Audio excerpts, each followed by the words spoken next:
अस्सलाम वालेकुम students, very warm welcome to all of you. कैसे हैं स्टूडेंट्स आप? उम्मीद करता हूं कि आप बिल्कुल खैरियत से होंगे अपने घरों के अंदर। स्टूडेंट्स, आपको पता है कि आपके एग्ज़ाम्स कैंसिल हो गए हैं। अब इसमें तो हम कुछ नहीं कर सकते।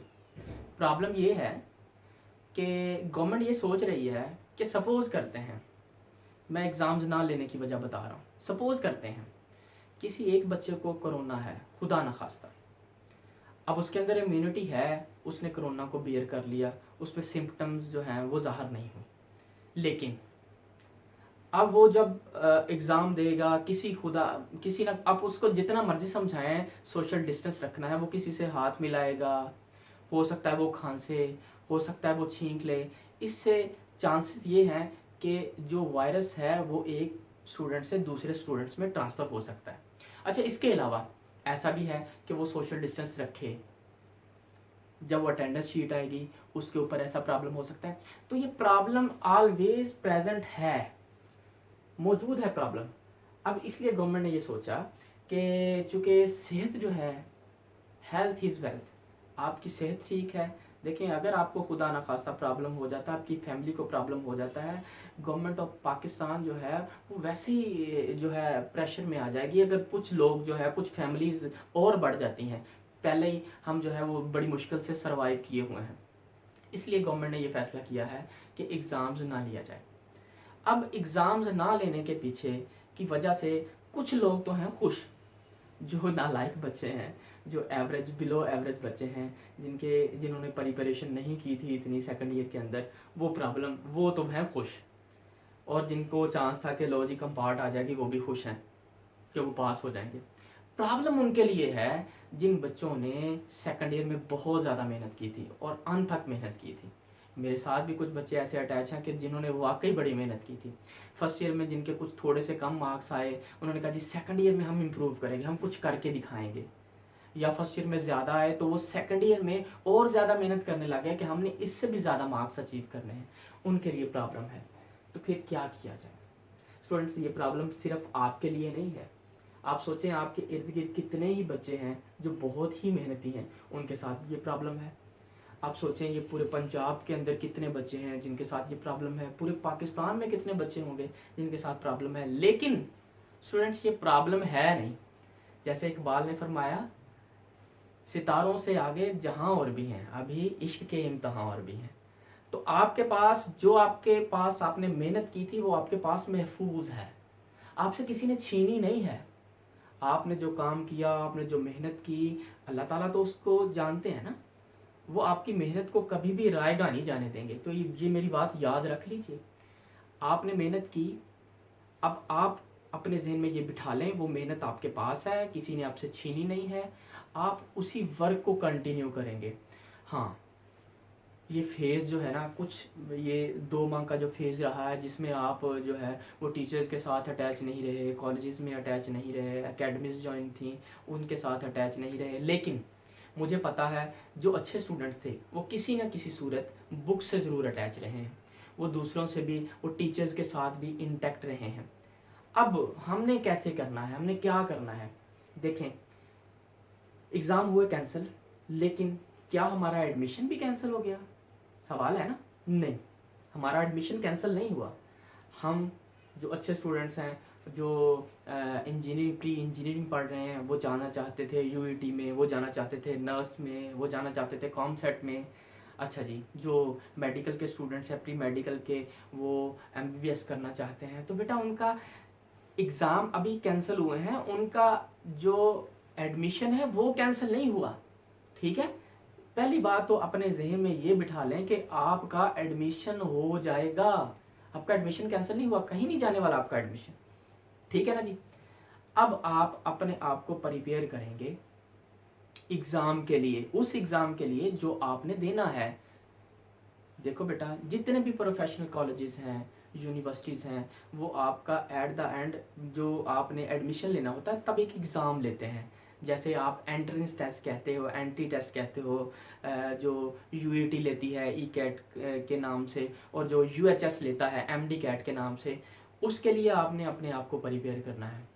आप उसके लिए, चूँकि आप जो हैं वो घरों के अंदर महफूज हैं, तो बेटा आप वीडियोस देखें, आप अपने टीचर्स के साथ कांटेक्ट करें, उनको फ़ोन करें, उनके साथ किसी तरीके से राब्ता करें, तो वो आपको गाइड करेंगे। केमिस्ट्री में आपको अगर कोई प्रॉब्लम है तो मैं आपको यहाँ पर गाइड करने की कोशिश करूँगा। मैं चंद एक वीडियोस बनाऊँगा इसके ऊपर, लेकिन हम इसको डिटेल के साथ तो नहीं करेंगे, हम ब्रीफली करेंगे। लेकिन मेरा ये दावा है कि अगर आप ब्रीफली इन वीडियोस को देखोगे ना, तो आपको एटलीस्ट वो स्टेप्स मिल जाएंगे जिस स्टेप्स पे आपने आगे बढ़ना है, जिस स्टेप्स के ज़रिए जो है आप वो जो गोल आपने, जो एम आपने सोचा वो आप अचीव कर सकते हो। तो ब्रीफली हम यहाँ पर डिस्क्राइब करेंगे केमिस्ट्री का सिलेबस, और केमिस्ट्री के सिलेबस में जो चैप्टर्स इन्वॉल्व हैं, उन चैप्टर्स के जो कंटेंट हैं, उन कंटेंट के लिए हमें टेक्स्ट बुक में क्या स्टडी करना चाहिए, हमें किस तरह से स्टडी करना चाहिए, ये मैं आपको ब्रीफली डिस्क्राइब करता रहूँगा, और इसके लिए आपको मेरे साथ अटैच रहना होगा। अच्छा जी, दूसरा अब आपका क्वेश्चन ये हो सकता है कि सर देखिए 2019 में जो सिलेबस था, अब 2020 में क्या वही सिलेबस होगा? क्वेश्चन आपका वैलिड होगा। लेकिन स्टूडेंट्स, सपोज हम कहते हैं थोड़ा सा चेंज भी हो जाता है, 10 से 20% चेंज भी हो जाता है, 80 to 90% सिलेबस तो वही रहेगा ना। अभी यूएचएस सिलेबस रिकमेंड करेगी, लेकिन तब तक आपने इंतज़ार नहीं करना, वेट करने की गुंजाइश नहीं। इस साइलेंट फेज में, इस डोरमेंट फेज में आपने वर्क करना है, आपने वर्क करके दिखाना है।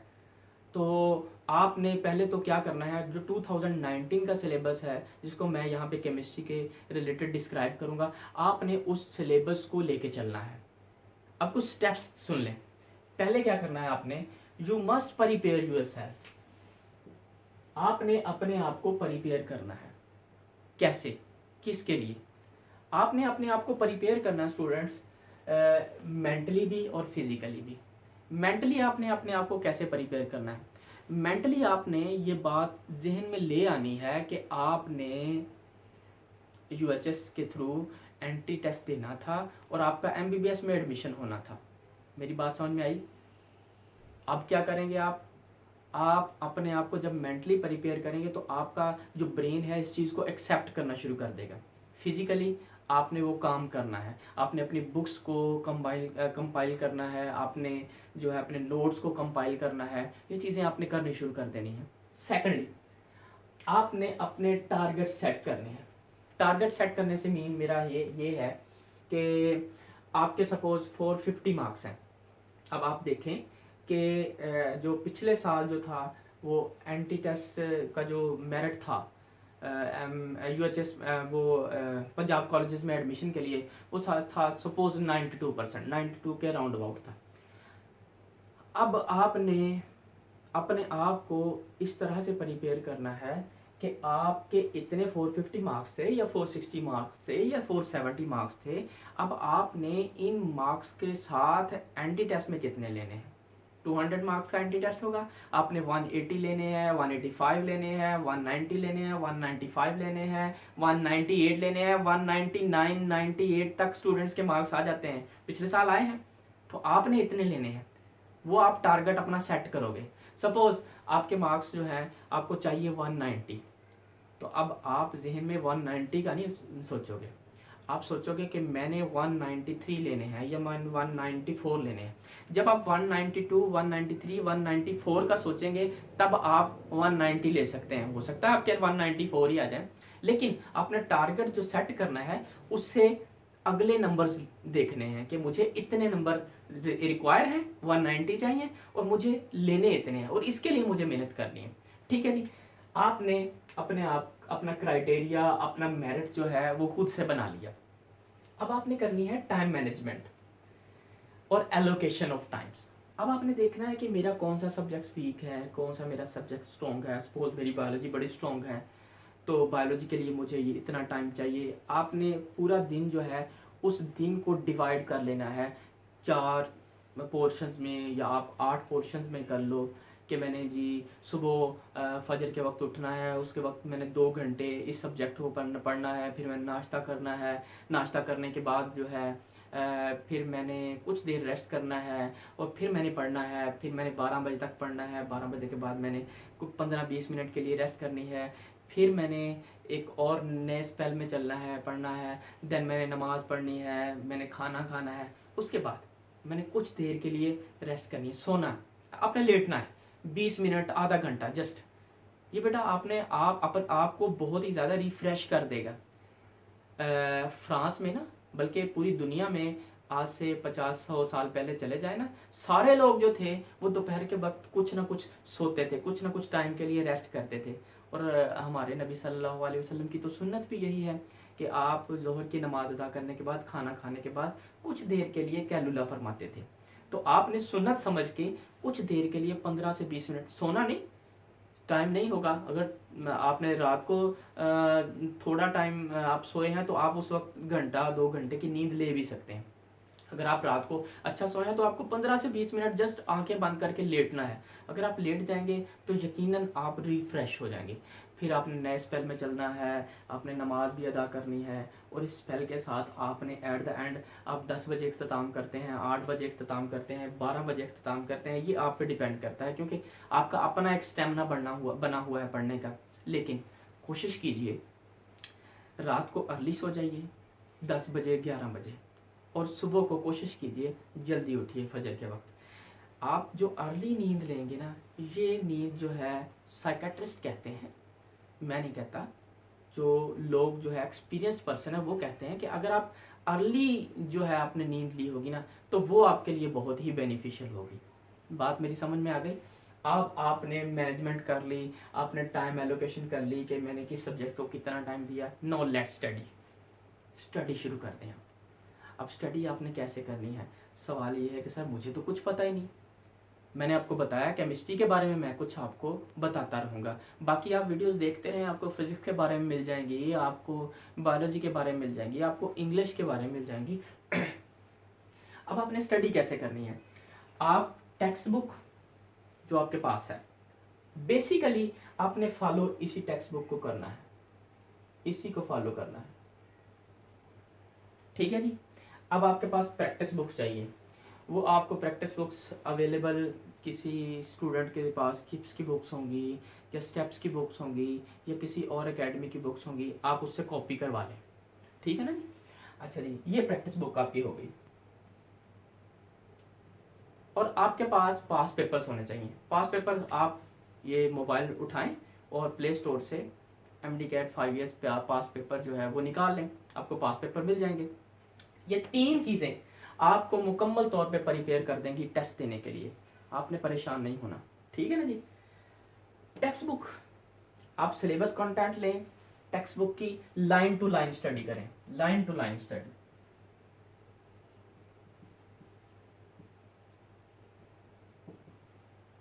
तरीका मैं आपको बता देता हूं। आपने क्यों करना है, सिलेबस है आपके पास, सपोज आप केमिकल बॉन्डिंग स्टडी कर रहे हैं, अब आप उसमें आयोनाइजेशन एनर्जी और इलेक्ट्रॉन अफिनिटी को आपने पढ़ना है, तो आप क्या करेंगे, उसकी लाइंस पढ़ेंगे और आप अपने से उसके अंदर MCQ जनरेट करने की कोशिश करेंगे। आपने लाइन पढ़ी, आपने सोचा कि अगर इसमें से MCQ आएगा तो मैं किस तरह से, कौन सा MCQ आएगा, मुझे ये MCQ आ सकता है और मैं इसको कैसे सॉल्व करूँगा। एक तो ये बात।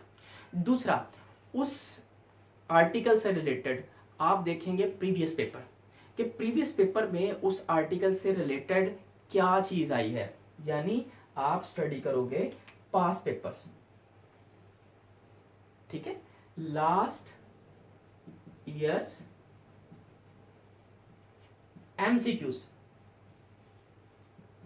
एक तो आपने अपने जहन से बना लिया कि इसमें से ये MCQ अगर मैं बनाना चाहता हूँ ये बनेगा, और दूसरा आपने क्या किया, आपने लास्ट ईयर पेपर्स के MCQ देखे। अब आपको फुली अंदाजा हो गया है कि आपने प्रिपरेशन कैसे करनी है। आपको इस आर्टिकल में से suppose valence shell electron pair repulsion theory में से आपको इस तरह का क्वेश्चन आता है, तो आपने उस तरह से क्वेश्चन को तैयार करना है, उस तरह से आर्टिकल को पढ़ना है, समझ आ गई बात की। और बाद में आप प्रैक्टिस बुक्स लेंगे, जो आप उससे खुद से प्रैक्टिस करेंगे, उसके आंसर बाद में देखेंगे, पहले खुद से प्रैक्टिस करेंगे, उसको सोचेंगे, उसके आंसर देखेंगे, फिर लॉजिक ढूंढेंगे कि ये कैसे हुआ। अंडरस्टैंड। और मैं उम्मीद करता हूँ कि अगर आप स्टूडेंट्स ऐसा करेंगे तो आप एंटी टेस्ट में कभी भी रह नहीं सकते, आप अपना गोल अचीव कर लेंगे, ये मुझे पेट श्योर है। अच्छा जी, इसके अलावा स्टूडेंट्स एक लॉ ऑफ अट्रैक्शन है,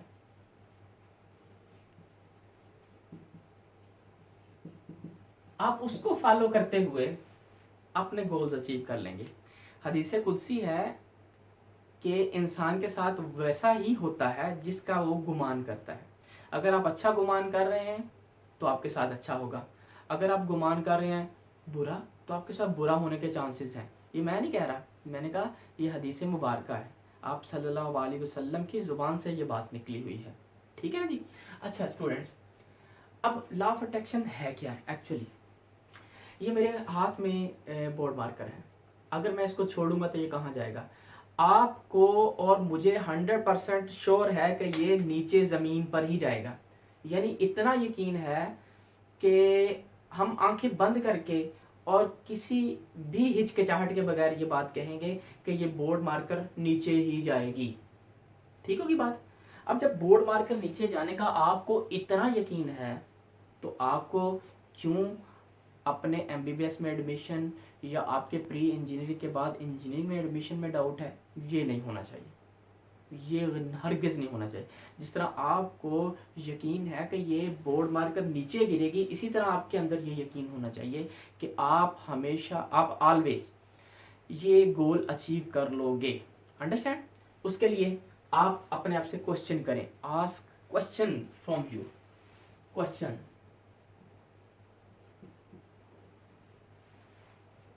जब आप क्वेश्चन करेंगे आपका जहन उसको स्पेस देनी शुरू कर देगा कि आपने एंटी टेस्ट करना है, 194 मार्क्स लेने हैं, आपका जहन उसको एक्सेप्ट करना शुरू कर देगा, ब्रेन सेल आपके वर्क करना शुरू कर देंगे उसके ऊपर। ठीक है ना जी। देन आपको बिलीव होना चाहिए, you will get.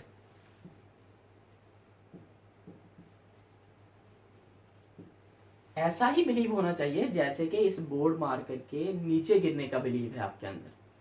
Positive thought होनी चाहिए, नेगेटिव थॉट को आपने बिल्कुल अपने पास नहीं आने देना। देखें, अगर आपके पास नेगेटिव थॉट आएगी तो आपका जहन जो है वो एजिटेट होगा। जब आप पॉजिटिव थॉट रखेंगे, जब आपने यकीन कर लिया कि मेरा एडमिशन हो जाएगा, तो ये पॉजिटिव थॉट है, और उसमें आपने किसी भी नेगेटिव ख्याल को, नेगेटिव थॉट को अपने पास नहीं आने देना। अंडरस्टैंड। Then receive. अब सपोज करें आपने एंटी टेस्ट दिया, आपके 194 मार्क्स आए, आपका एडमिशन हो गया, उसके बाद आपको खुशी होगी। अब वो जो खुशी होगी तब उसकी फीलिंग्स आपकी पढ़ाई के दौरान होनी चाहिए। जब पढ़ रहे हो, ये एमसीक्यू कर रहे हो तैयार, या आप कॉन्सेप्ट क्लियर कर रहे हो, तो वो जो खुशी है तब होगी। उस खुशी का इजहार आपके साथ होना चाहिए। स्टूडेंट्स, मुझे उम्मीद है कि अगर मेरी आप चंद बातों को जो मैंने आपसे की हैं इनको फॉलो करोगे तो आप कभी भी एग्ज़ाम से रह नहीं सकते। मैं उम्मीद करता हूँ कि आप जो है अब से रखते सफ़र बांधेंगे और तैयारी शुरू कर देंगे। ठीक है ना जी। केमिस्ट्री के सिलेबस मैं नेक्स्ट लेक्चर के अंदर आपको बताऊंगा और उसके कंटेंट भी हम नेक्स्ट लेक्चर में डिस्कस करेंगे। तब तक के लिए आप अपना ख्याल रखिएगा। ठीक है ना जी। अल्लाह हाफिज़।